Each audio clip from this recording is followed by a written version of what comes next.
Eh bien, bonjour Christelle. Bonjour Marie-Rose. On se retrouve aujourd'hui pour une nouvelle investigation de l'Académie Grifasi. Investigation qui est menée par plusieurs binômes dans différents pays, dont tu ne connais pas le sujet.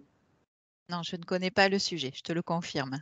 Super. Et du coup, dans cette investigation, comme d'habitude, il y a une partie fixe et une partie libre dans laquelle je pourrai questionner les éléments que tu auras apportés dans la partie fixe. Es-tu prête, Christelle? Je suis prête. Allez, un petit décompte de 3 te conviendrait? Tout à fait.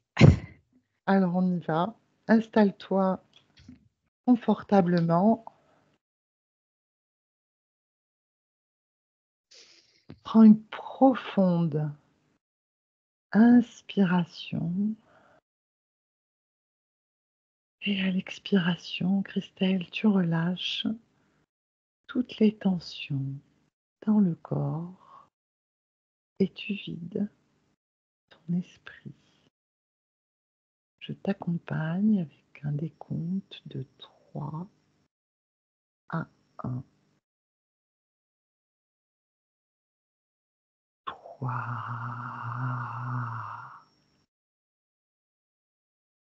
De plus en plus calme, détendu.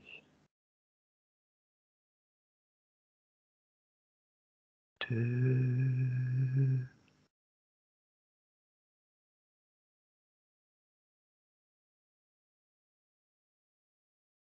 1. Comment te sens-tu, Christelle? Très bien. Super.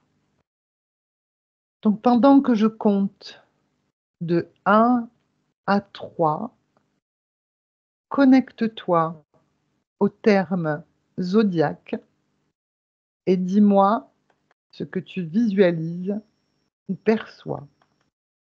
1, 2, 3.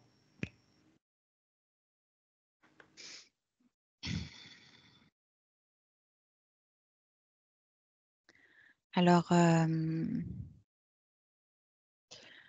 y a une notion liée au temps.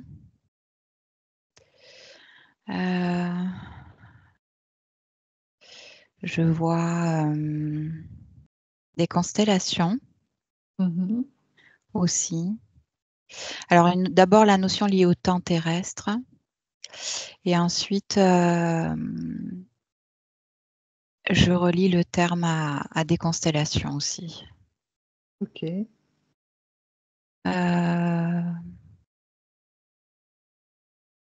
Voilà. Pour l'instant, c'est assez neutre. D'accord. Très bien. Je passe à la question suivante.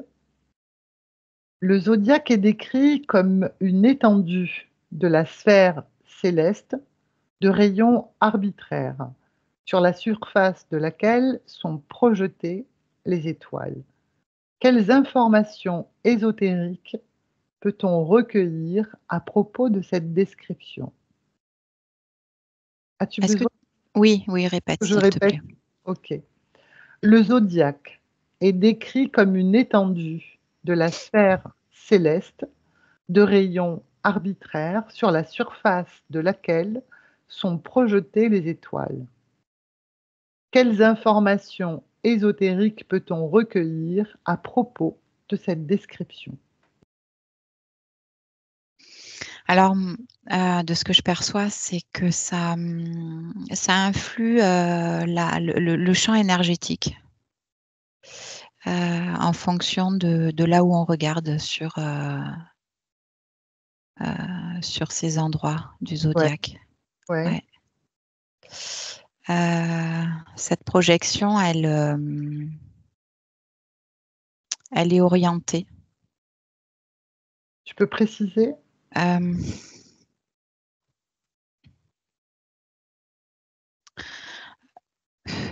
En fonction de là où on regarde sur la sphère, où se projettent les étoiles, ça crée un champ énergétique qui est différent de là où on regarde. Je n'arrive pas à te dire plus précisément. plus précisément, ouais.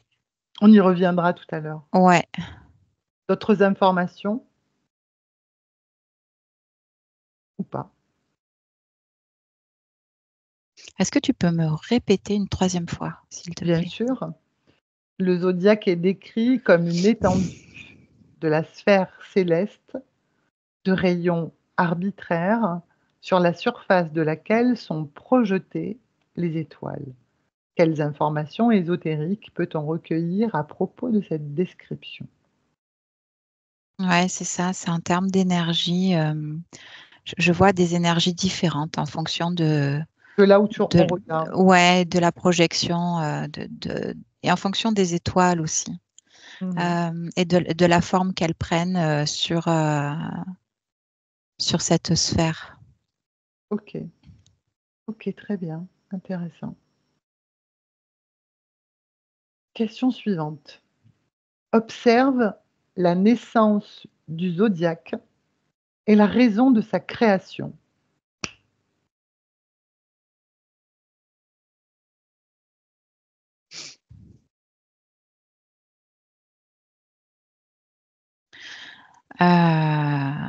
Donc je me place d'un point de vue terrestre. Mmh.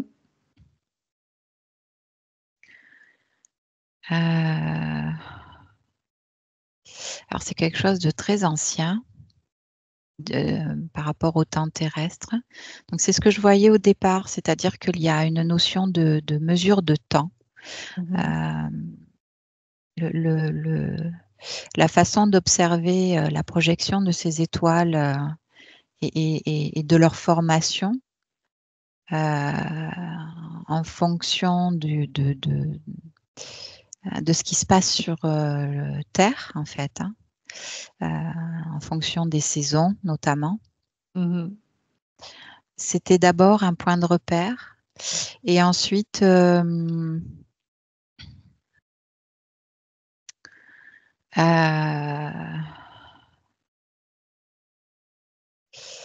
je vois que le zodiaque était différent à ce moment-là qu'aujourd'hui, Mmh.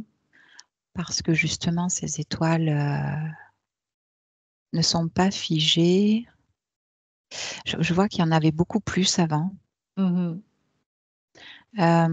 Donc le zodiaque est différent en fait.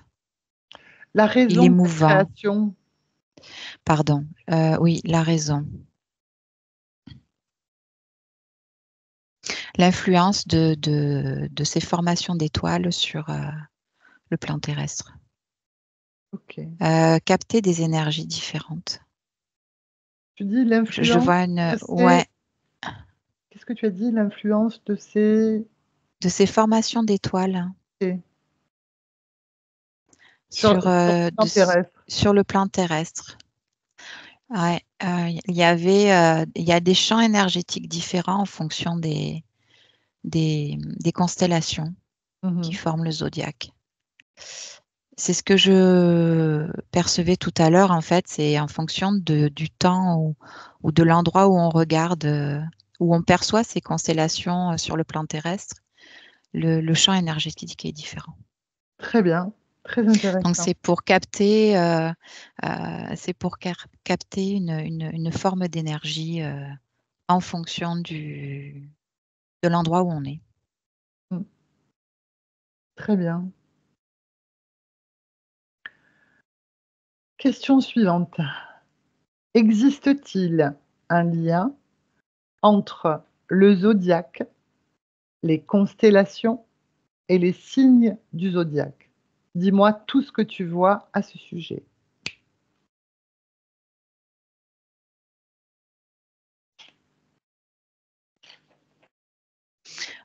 Pour moi, tout est lié, oui. Mmh.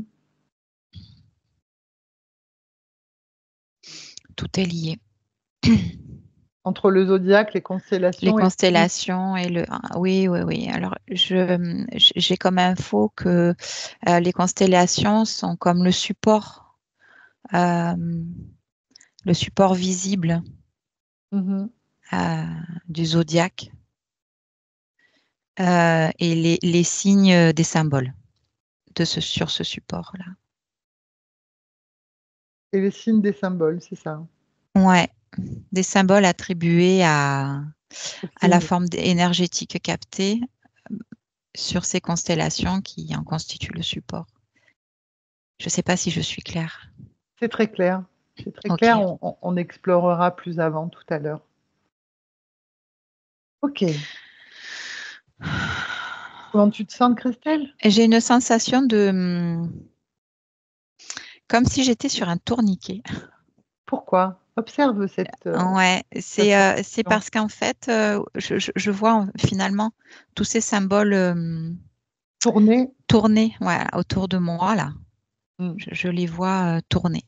Dégage-toi Euh, des sensations. voilà, en fait, c'est que ça fait comme un cycle Oui. et répétitif et répétitif. Voilà, c'est Ok. enfermant en fait. Déconnecte-toi des sensations, Christelle, hein. Tu restes Ouais, juste en observation. Ne te laisse pas emporter le par le tourniquet. tourniquet. C'est ça. Autre question. Pourquoi la ceinture zodiacale est-elle divisée en 12 secteurs?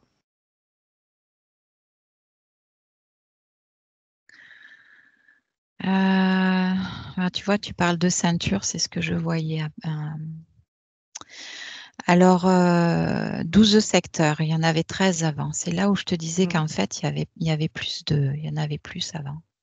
De Ouais. symboles et de mesures dans le temps, les choses se sont décalées au fur et à mesure sur Terre. Par contre, ce 13e signe existe encore. Mmh. Il a une influence plus cachée. Ces 12 parties sont en lien avec la mesure du temps sur Terre.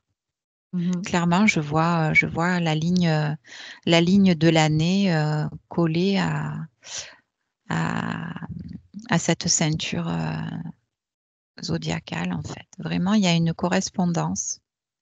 Avec les Euh, saisons, le déroulement des saisons, c'est ce que tu disais aussi? alors, le déroulement des saisons, oui. Oui, oui, oui. C'est des points de repère, des points de Mmh. repère. Mais pas qu'agricole.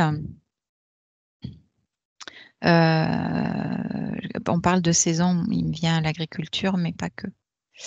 Il y a des manipulations énergétiques en fonction de ce zodiaque. J'ai le tournis qui me reprend. Déconnecte-toi. Mm. Des manipulations énergétiques, tu disais. Ouais, l'énergie est vachement. En fait, c'est pour ça que je me sens ballottée, en fait, enfin, comme si j'avais le tournis sur. Parce que les énergies sont très bougent beaucoup, en fait. Elles sont très différentes en plus d'un signe à un autre. On sent vraiment l'influence qu'il y a quand tu passes de l'une à l'autre et oui, ça beaucoup de mouvements. Voilà, OK. beaucoup de mouvements. Mmh. Très bien. Alors, prochaine question.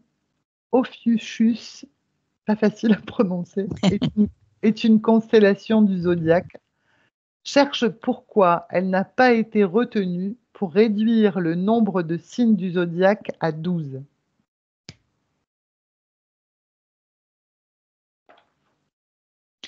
Tu peux redonner le nom?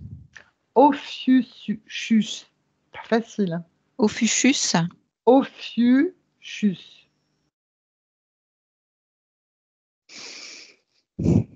Alors, je vais me connecter à cette constellation. Et tu dis, elle n'a pas été retenue pour pour réduire à 12. Oui, c'est ça.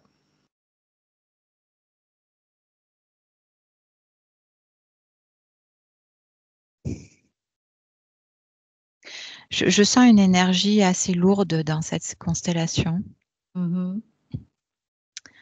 assez resserrée, le champ énergétique électromagnétique très resserré, très euh, Dense. dense, ouais, dense, très pas oppressant, mais presque, tu vois, c'est l'énergie qui se propage de cette constellation et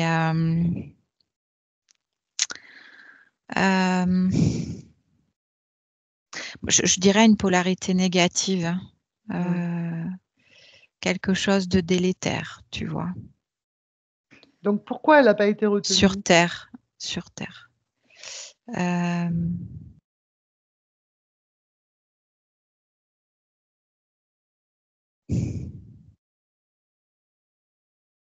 Elle n'était pas en cohérence avec les autres signes par rapport à la progression. Je vois quelque chose de progressif en termes de changement d'énergie et elle ne trouvait pas sa place. Y avait-il d'autres raisons à cette au fait qu'elle soit pas retenue? J'ai l'impression, j'ai la sensation que c'était voulu aussi, qu'elle prenne pas place de façon ostentatoire dans les 12 signes. Et je vois en même temps qu'elle a une influence sur chacun des 12 signes. Ok. Intéressant. Très bien. D'autres informations qui te parviennent à ce sujet?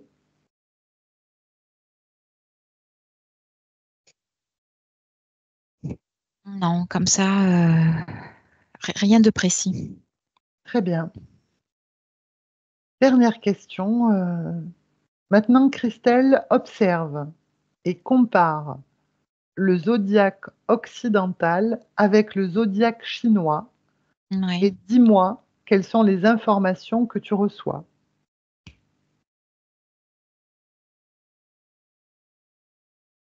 Il y a une superposition, des 2 zodiaques. Il y a une lecture différente, des énergies et pourtant c'est les mêmes. Au niveau du zodiaque chinois, on va dire que,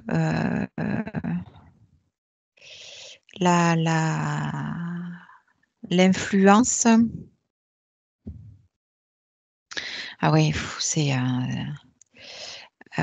alors comment je vais te traduire ça? Dis-moi. Le zodiaque chinois, il s'étend sur, une mesure du temps qui est Mmh mh. différente que celle du zodiaque, occidental. Mmh. Ceci dit, lorsque tu éloignes le zodiaque chinois par rapport au zodiaque occidental, il y a quand même des correspondances au niveau je vais dire des signes, hein, des symboles, en termes d'énergie. Le zodiaque chinois va donner aussi une interprétation du champ énergétique sur un temps dans lequel va s'écouler les 12 signes occidentaux. Il y a un lien entre les deux, hein, il y a vraiment un lien en Tu peux termes tu peux d'énergie. le définir, le qualifier, ce lien? Tu parlais de superposition, Une influence. Il y a, une influence ils de s'influencent l'un l'autre et en même temps, ils sont dans la même énergie. Il y a une coloration de l'énergie qui est différente en fonction de comment s'imbrique le zodiaque chinois et le zodiaque occidental, là, tu vois. mmh, C'est des champs énergétiques qui se rencontrent et qui donnent une coloration un peu plus marquée en fonction de l'influence mmh. qu'exerce le zodiaque chinois et le zodiaque occidental.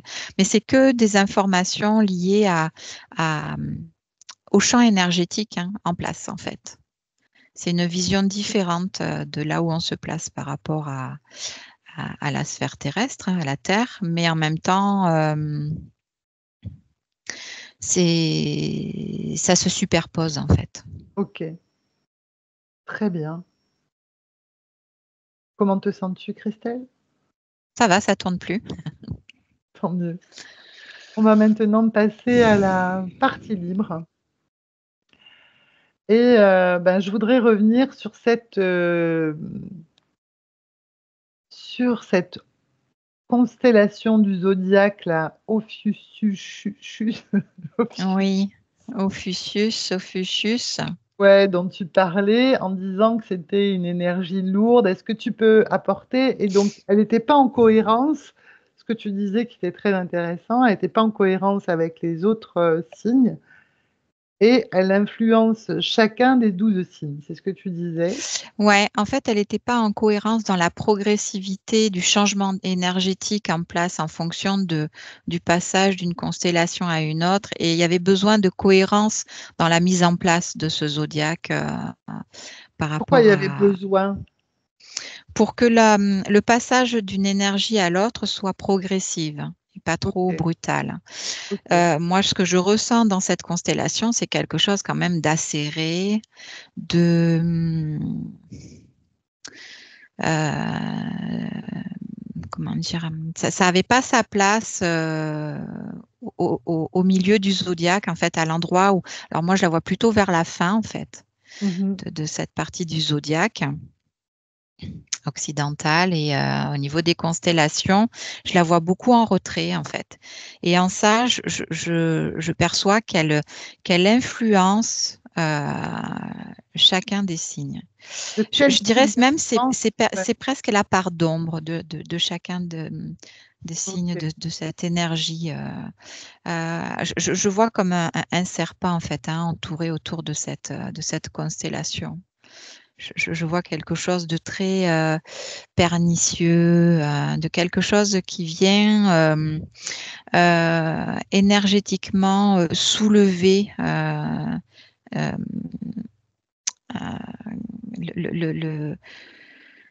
une énergie polarisée négativement. Enfin, tu vois, quelque chose d'obscur. Est-ce que du coup, elle amène une forme d'équilibre aussi ou pas? Ou un déséquilibre?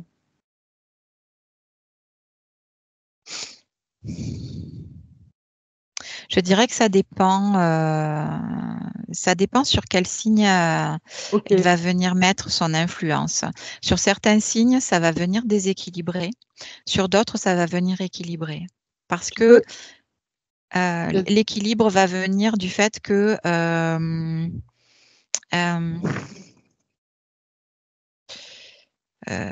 comment dire, je vois beaucoup de choses. Alors, j'essaye de faire le tri.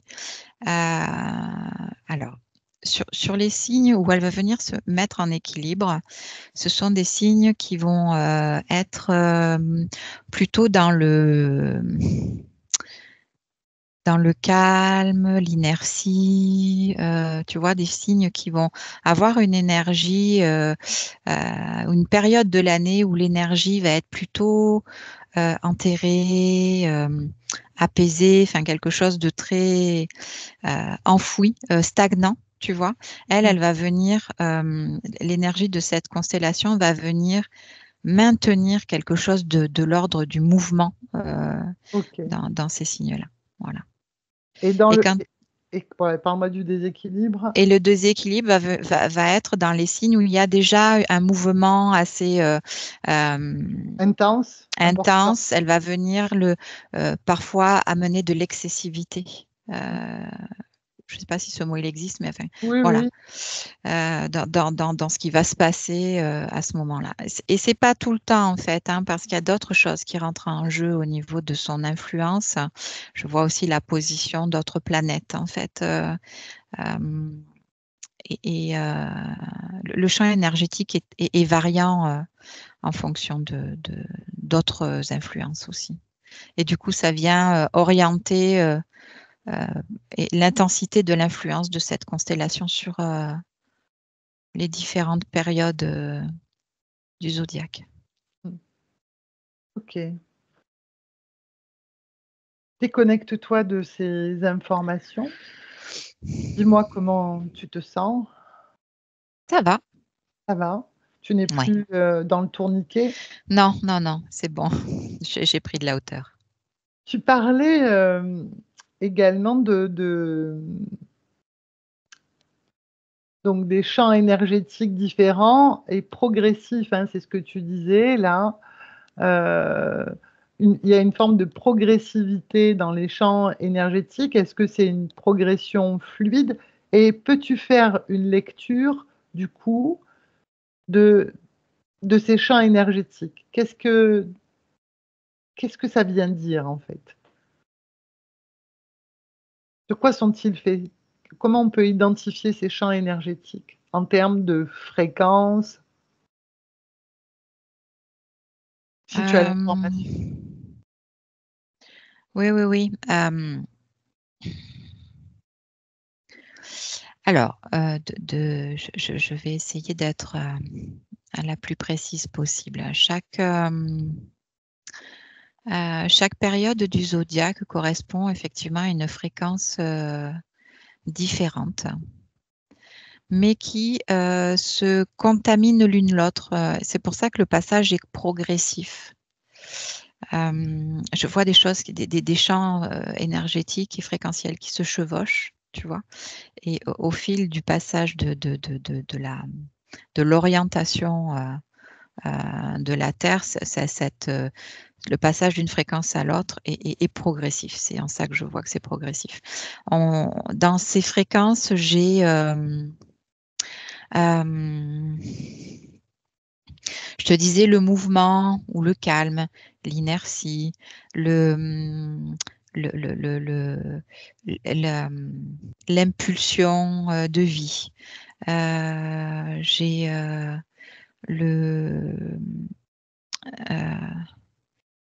comment dire? Il y a aussi des fréquences de joie, de calme. Il y a des fréquences aussi mitigées, tu vois, qui passent d'un... attends, j'ai trop d'informations d'un coup. Vas-y, vas-y, vas-y. La même fréquence peut emmener aussi des moments de bouleversement, c'est-à-dire tout et son contraire, tu vois. Ça Mmh. aussi, c'est une influence d'un des moments du zodiaque. La versatilité, je ne sais pas comment on peut dire ça. Le changement, comment on peut dire ça? Brutal. L'irrégularité, le déséquilibre peut-être. Le déséquilibre, voilà, oui. Voilà, les teintes du champ énergétique, du coup, sont différentes, tu vois. Alors j'ai une autre question. Du coup, ces fréquences, d'où viennent-elles exactement? Sont-elles naturelles?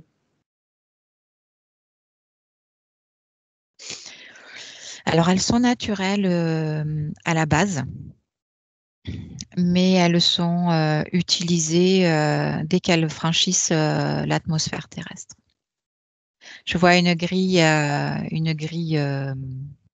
autour de la Terre, hein, on peut parler d'une sorte de matrice qui se sert de ces champs énergétiques et qui oriente la grille de façon à influencer son impact sur Terre.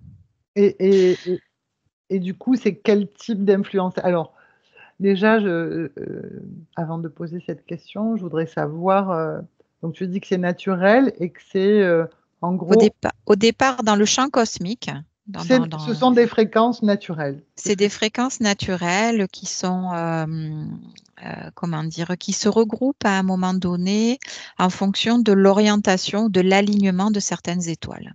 OK. Ensuite, quand ça franchit, donc c'est ce que tu expliques, Ouais. la matrice qui est autour de la Terre. Hein. Ok.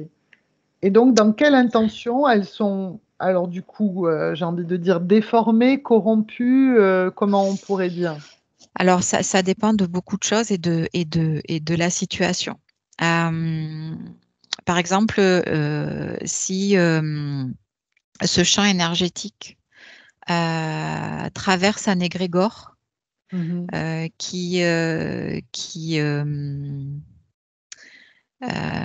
qui correspond à la même fréquence ou en tout cas euh, C'est qui a compatible. voilà, une compatibilité, à ce moment-là, ça va renforcer cet égrégore, tu vois. Euh, je vois aussi une manipulation intentionnelle.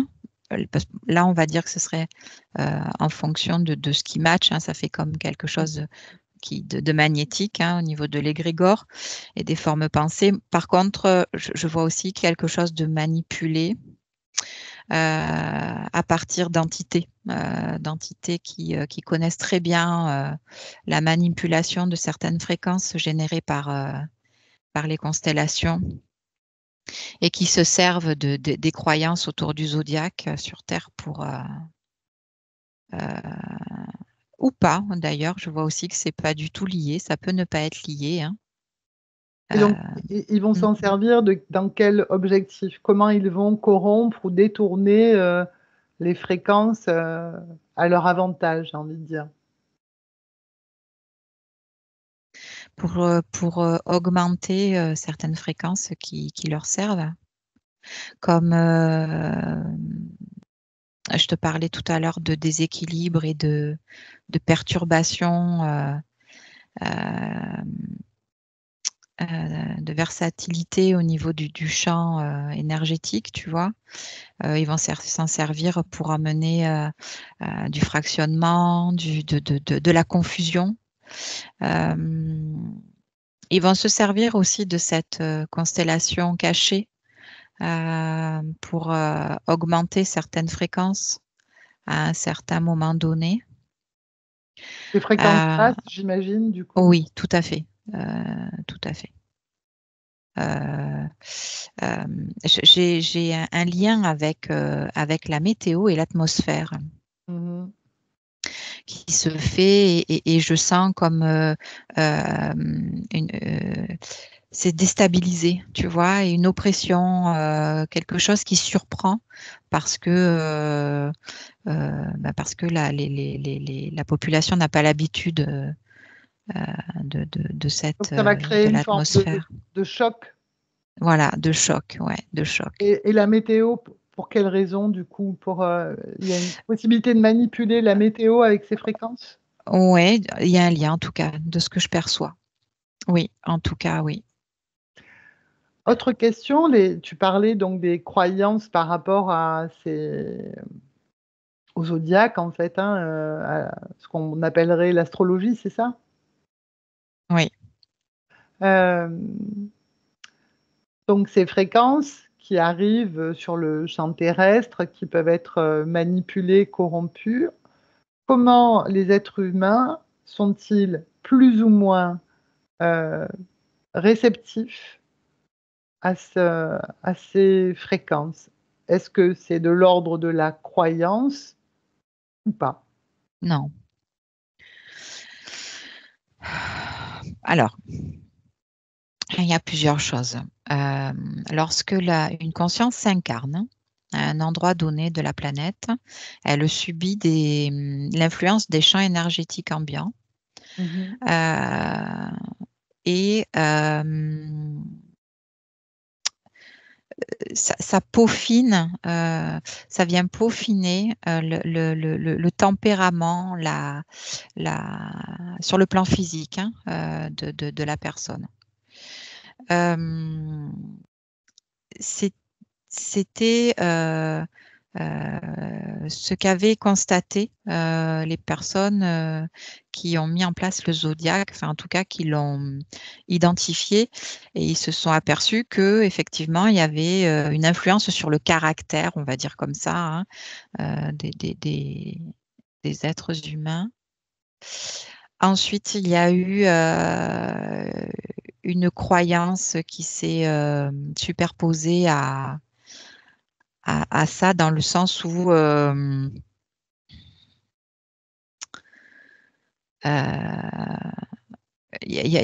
c'est venu c'est quelque chose qui a été manipulé ensuite Mhm. sur enfin, c'est comme toute croyance en fait, hein. À Mhm. partir du moment où on bascule sur la croyance et plus sur le fait, ben C'est un outil de manipulation ensuite. c'est exactement ça. Et dans quel but, du coup? Dans quel objectif, à ce moment-là, quand la croyance s'est installée autour de ça? Autour du zodiaque et de Ouais, l'influence du zodiaque ouais. sur Mmh. les personnes.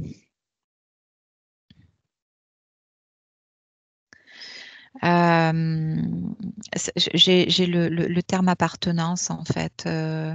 La croyance autour du zodiaque emmène un sentiment d'appartenance et du coup de rejet en même temps. C'est manipuler, euh, c'est manipuler les personnes en ce sens. Je ne sais pas comment te le dire. OK, OK. Tu vois, soit tu crois en l'influence du zodiaque et tu fais attention à comment tu te sens par rapport à ça en fonction de la croyance que ça a emmené, dans laquelle tu évolues en fait. Et ça génère un sentiment d'appartenance et la peur d'être rejeté si j'y crois pas. Euh, Mmh je ne mh. sais pas comment te le Oui, dire plus oui. clairement. OK, OK, OK. Donc ce que tu dis, c'est que, la croyance active le, certaines fréquences, en fait, Oui, oui, oui. qui sont plutôt des fréquences basses. Alors, au départ, oui. Enfin, je sais pas comment te dire ça. Dis-le comme ça vient. Je vois une personne qui se questionne parce qu'elle elle a appris l'influence des étoiles via le zodiaque en fonction Dans du l'ici et moment où elle maintenant, est. et dans Voilà. époque. Alors, je la vois, non, elle n'est pas dans cette époque-là. OK, donc Et en même temps, il y a un besoin d'appartenir à cette croyance, enfin de se fier à cette croyance et et il y a quelque chose de dissonant, mais en même temps, elle a peur d'être rejetée. Et donc, ça crée un sentiment de confusion, euh, de peur, de doute, tu vois. mmh, Et du coup, euh, je vois d'autres personnes qui enseignent l'astrologie, l'influence des planètes et des étoiles. Et, hum,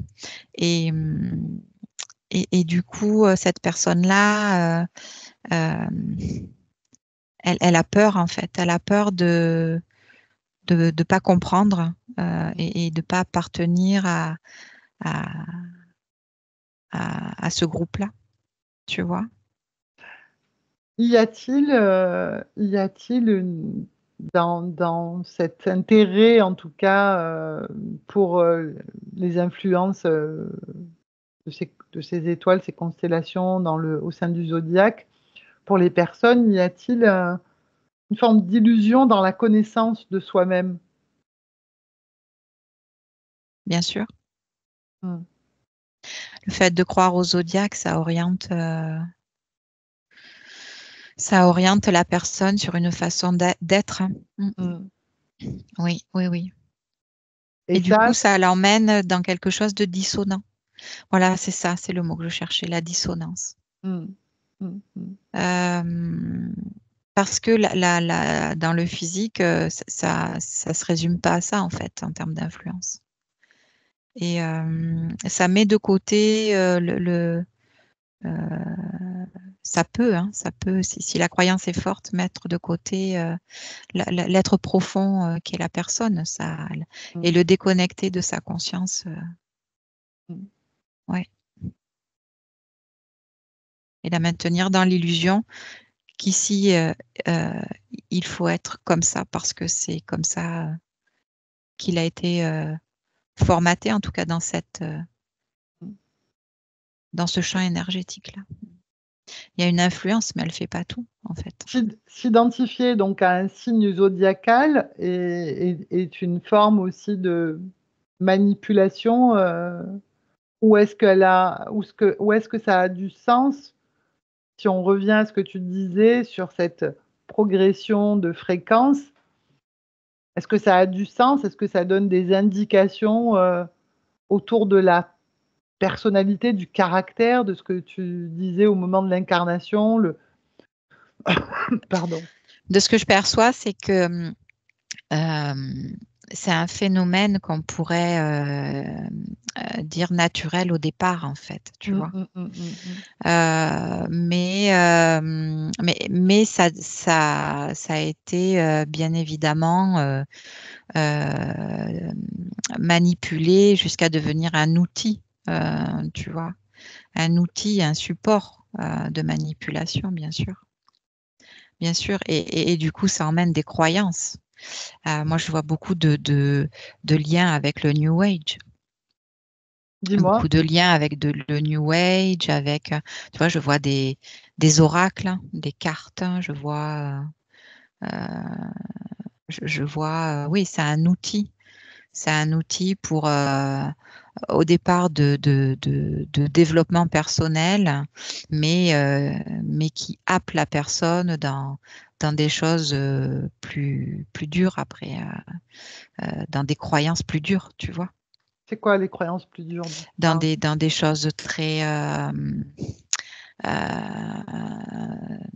liées aux entités, aux humanoïdes, aux sauveurs externes, à quelque chose à l'extérieur de soi Le guide, le etc. guide et qui, tu vois, c'est un outil qui est lié au fait que, ben, voilà, quand une personne se cherche à savoir qui elle est profondément, elle va peut-être passer par une lecture ce type d'outil. Voilà, et du coup, ça va lui donner une orientation sur qui elle doit être et pas forcément qui elle est profondément.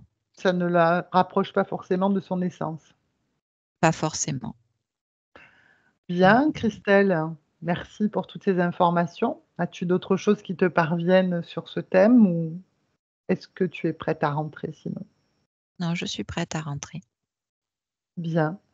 Donc, dans un premier temps, déconnecte-toi complètement de toutes ces informations, de toutes ces perceptions qui te sont parvenues. Tu te déconnectes complètement de tout. Et tu reviens dans ton corps, dans ton espace, que tu retrouves avec plaisir. Et tu déposes dans ton corps les fréquences les plus agréables pour toi, celles qui vont te permettre de poursuivre cette journée, cette fin de journée, avec joie. Et ces fréquences se diffusent partout, dans toutes tes cellules, dans tous tes organes, des pieds jusqu'à la tête et jusqu'au bout des doigts. Et tu te sens en pleine forme, merveilleusement bien. Et quand tu es prête, tu peux ouvrir les yeux. C'est très sombre, je te vois pas beaucoup Ah, bien. mince, Je te vois pas beaucoup. désolée, Ah ben voilà, désolée. on t'entendait Voilà, très bien, mais c'était un peu sombre. pardon. Bien, Merci Christelle pour toutes ces informations et cette exploration sur le zodiaque. Merci à toi. Merci à tous et à bientôt. À Au bientôt. revoir. Au revoir.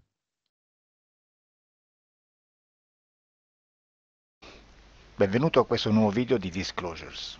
Oggi parliamo della cosiddetta sessione di ipnosi investigativa. In realtà non esiste una sessione di ipnosi investigativa. Non che non si possa fare investigazione di ipnosi, però è che non esiste una sola sessione di ipnosi per dire si è fatta investigazione, per prendere quell'informazione come buona. Perché? Sappiamo intanto che l'informazione che arriva in ipnosi è molto contaminata. La percentuale di inquinamento dell'informazione è altissima. Pensate a questa informazione che viaggia per tantissime dimensioni, attraversa densità, passa per coscienze che volontariamente o involontariamente possono distorcerla.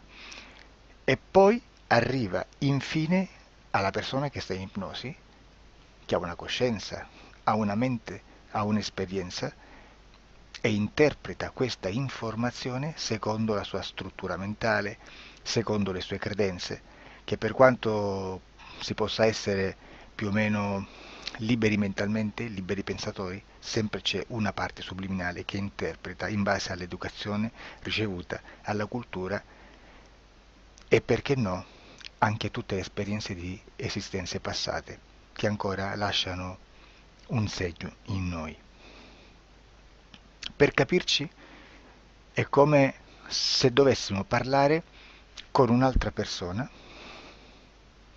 immersi nell'acqua, a qualche metro di distanza, cercando di utilizzare un mezzo, che è quello della corda vocale, che è fatto per produrre suoni da trasmettere nell'aria. Noi stiamo utilizzando questo strumento per far passare un'onda sonora nell'acqua o in un liquido. Chiaramente il suono viene completamente distorto, sempre ammesso che sia per il nostro corpo facile e non difficoltoso poterlo fare senza avere dei problemi come ingurgitare acqua o eccetera. Ma non solo. Supponiamo che per questo tipo di comunicazione utilizziamo anche due lingue diverse, per esempio un italiano e un russo o un giapponese. Per quanto possiamo anche interpretare il labiale, non possiamo capire quello che ci sta dicendo, perché la lingua è diversa. La lingua, diciamo, da dove parte l'informazione a dove arriva è completamente diversa, il codice, il linguaggio è diverso, ma possiamo anche cercare di capirci attraverso i gesti, attraverso le espressioni facciali. Per quanto sia ipoteticamente facile poterlo fare sott'acqua, però non dobbiamo dimenticare che l'acqua non è l'aria e può distorcere l'immagine, ma non solo. Dobbiamo anche pensare che l'altra persona, che parla un'altra lingua, che viene da un'altra cultura, potrebbe interpretare i segnali che noi interpretiamo come X in Y. Per noi un sì è abbassare la testa dall'alto verso il basso, per esempio, sì, e il no da sinistra verso destra, no. In alcuni paesi orientali, come le Filippine credo o qualcun altro, utilizzano esattamente gli stessi segni, ma al contrario.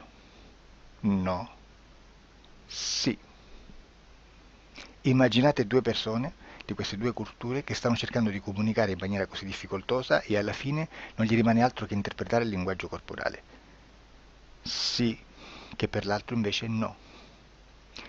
Cosa voglio dire con questo esempio estremo? Che l'informazione da dove parte a dove arriva viene completamente deformata. Non sappiamo esattamente quale percentuale perché ogni situazione è a sé stante, però la percentuale di inquinamento, di distorsione, di contaminazione di questa informazione è assolutamente alto. Quindi fare una sessione investigativa, mettere una persona in ipnosi e chiedere di Tizio Caio Sempronio di una situazione o chiedere certi dati è assolutamente controproducente.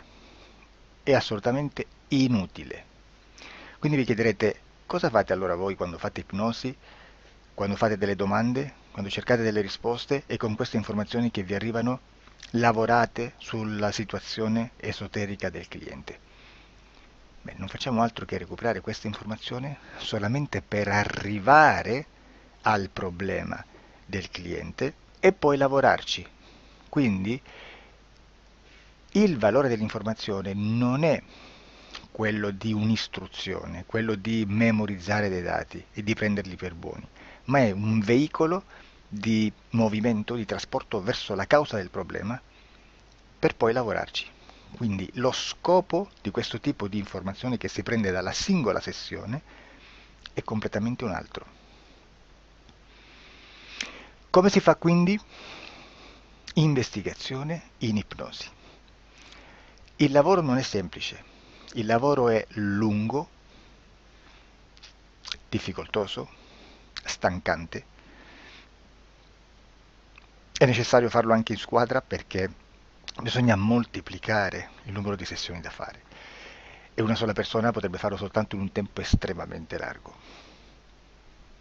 Noi abbiamo delle informazioni che prendiamo ormai per buone, ci lavoriamo, danno dei risultati e quindi per noi sono buone. E come abbiamo fatto ad avere queste informazioni? Per esempio, come facciamo a sapere che un extraterrestre chiamato il cosiddetto grigio è più o meno alto X, poi ci sono magari quelli anche un po' più alti, ma hanno un corpo strano, hanno una pelle grigio-verde, hanno degli occhi grandi a mandorla neri, senza una pupilla visibile, non hanno quasi bocca né naso né orecchie, hanno soltanto delle fessure, non hanno organi genitali, hanno degli arti molto più lunghi rispetto alla proporzione che potrebbe avere il corpo umano, e di solito hanno meno dita delle 5 del corpo umano, eccetera, eccetera, eccetera. O se no prendiamo un altro tipo di essere che possiamo incontrare in ipnosi, come facciamo a dire che hanno delle somiglianze con i rettili, gli animali rettili terrestri o gli invertebrati, gli insetti terrestri? Perché? Perché siamo sicuri di questa informazione e ci lavoriamo e quando ci arriva la prendiamo già per buona, nonostante sia anch'essa contaminata. Perché queste informazioni sono arrivate da tantissime sessioni, fatte da tantissime persone, con tantissime altre persone sotto ipnosi, e che nel contesto di tutto il lavoro gli uni non sapevano degli altri. Questo dato può essere più o meno rilevante, sempre c'è contaminazione e quindi possiamo prendere per buono anche un gruppo di lavoro dove l'uno possa sapere dell'altro. Ci potrebbe essere una contaminazione del contesto di quel gruppo di lavoro, ma si aggiunge semplicemente una piccola percentuale di questa contaminazione a già la grande che esiste. Non è così impossibile lavorarci. Da tutte queste sessioni, da questo grande numero di sessioni, migliaia, diciamo migliaia, noi prendiamo solamente quell'informazione che è uguale a tutte, che è in comune a tutte, o a quasi, perché magari qualcuna ci potrebbe essere niente in comune per una fortissima contaminazione, perché no? Ma dobbiamo prendere una stragrande maggioranza, proporzionalmente abnorme rispetto a quello che potrebbe essere un minimo di scartabile, e lì possiamo prendere per buona questa informazione. Quindi se noi su 10.000 persone diverse, con operatori anche diversi, in cui in ogni sessione vediamo un essere che più o meno ha le stesse caratteristiche del grigio o dell'insettoide, a forma di mantide religiosa, o il rettile a forma di lucertola, per esempio, di serpente o di quello che sia, o se vediamo il pianeta Marte più o meno di colore rosso, o se vediamo dei sotterranei eterici, non fisici, nel sottosuolo terrestre, soprattutto sotto le grandi città, dove c'è concentrato molto potere, molta energia di questo tipo, e che più ne hai più ne metta, se vediamo degli impianti che hanno certi tipi di funzioni, certi tipi di forme in certe parti del corpo, e questa informazione la ritroviamo tutta o quasi in tutte le sessioni fatte, eseguite, realizzate da tanti anni a questa parte, significa che quella è una informazione affidabile. E vi posso garantire che stiamo parlando di una percentuale bassissima. Su un 100% staremo, credo, forse più in basso di un 2-3%. Immaginate, tutto il resto è spazzatura, è informazione spazzatura. Sì, spazzatura.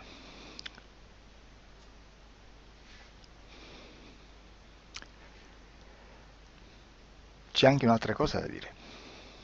Supponiamo che un operatore faccia un'ipnosi e voglia andare a vedere cosa fa Tizio, cosa fa Caio, cosa fa Sempronio. Arrivano delle informazioni e si dice che Tizio è biondo, Caio è zoppo e Sempronio è uno sportivo. Intanto già abbiamo detto che una sessione soltanto non serve, d'accordo?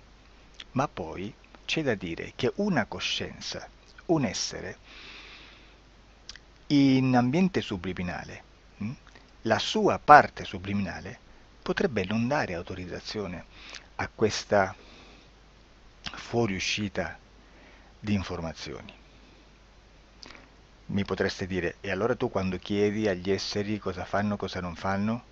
Beh, intanto la prendo sempre con le pinze perché abbiamo sempre detto che tutto è molto contaminato e mi serve solo per dirigermi da una parte. Ma c'è anche da dire che se un essere interferisce con l'altro, ha aperto un canale di comunicazione a cui non può ovviare, a meno che non lo recida, non lo annulli. Quindi quando io faccio la domanda a un essere, se lo faccio attraverso l'interferito, mi arriva l'informazione per un canale aperto che sottostà alla volontà dell'interferito. Sulla volontà dell'interferito parleremo in un prossimo video disclosures. Però, se io voglio fare un'investigazione sopra Tizio, Caio e Sempronio che non hanno nessun collegamento, nessuna interazione e nessuna interferenza con il soggetto con cui io sto realizzando l'ipnosi, non è detto che mi arrivi questa informazione. Assolutamente. Potrebbe esserci completamente un muro. Come potrebbe esserci informazioni perché quell'altra parte potrebbe autorizzare comunque. Ma non è detto. E comunque quando ci arrivano informazioni, in una situazione di non interferenza o non interazione, non possiamo sapere esattamente se sono informazioni che ha autorizzato la parte subliminale dell'altra persona o dell'altro essere, o qualche altro essere, qualche altra entità furba, approfitta della situazione, osserva quello che sta succedendo, si mette in mezzo, si fa passare per l'altro e dà informazioni, ovviamente distorte, prima perché non è detto che debba conoscerle, e anche se fosse potrebbe manipolarle a sua volontà e a suo vantaggio. E quindi immaginate che situazione ridicola ci si viene a trovare, in quale situazione ridicola ci si viene a trovare in questi casi. Da qui si vede quando un operatore riesce a utilizzare l'informazione in ipnosi come per lavorare su un soggetto. Da qui l'osservatore attento delle sessioni di ipnosi riesce a capire se quell'ipnosi è un'ipnosi affidabile, un'ipnosi con un livello di informazione certa, con una alta percentuale di informazione certa. Non vi nascondo che in futuro potrei anche impostare un lavoro per decifrare che livello di certezza di informazione c'è in un'ipnosi, analizzandola e spiegando il perché, spiegando i meccanismi di analisi di un'informazione in ipnosi, che poi anche è molto istintivo. Supponiamo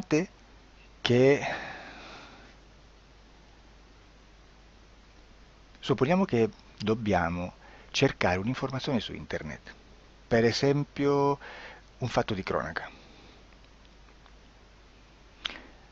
Voi preferite mettervi su un sito ufficiale? A caso. L'ANSA in Italia, ADN Kronos, qualche telegiornale che, per quanto possano manipolare l'informazione ad alti livelli, comunque possiamo dare affidabile la fonte dell'informazione che viene trasmessa. Non possono trasmettere una bufala sicuramente. Verrà sicuramente manipolata ad altri livelli. Ne parleremo in altri video, ma a livello base la fonte è certa.